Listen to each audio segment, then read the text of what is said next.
سالم بن عبداللہ نے خبر دی کہ عبداللہ بن عمر رضی اللہ عنہ نے کہا کہ حضرت عمر رضی اللہ عنہ ایک موٹے ریشمی کپڑے کا چوغا لے کر رسول اللہ صلی اللہ علیہ وسلم کی خدمت میں حاضر ہوئے جو بازار میں بک رہا تھا۔ کہنے لگے یا رسول اللہ صلی اللہ علیہ وسلم، آپ اسے خرید لیجئے اور عید اور وفود کی پذیرائی کے لیے اسے پہن کر زینت فرمایا کیجئے۔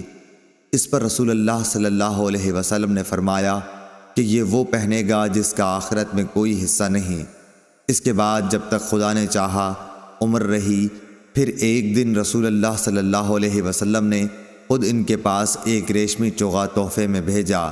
حضرت عمر رضی اللہ عنہ نے اسے لیے ہوئے آپ کی خدمت میں حاضر ہوئے اور کہا کہ یا رسول اللہ، آپ صلی اللہ علیہ وسلم نے تو یہ فرمایا کہ اس کو وہ پہنے گا جس کا آخرت میں کوئی حصہ نہیں، پھر آپ نے یہ میرے پاس کیوں بھیجا؟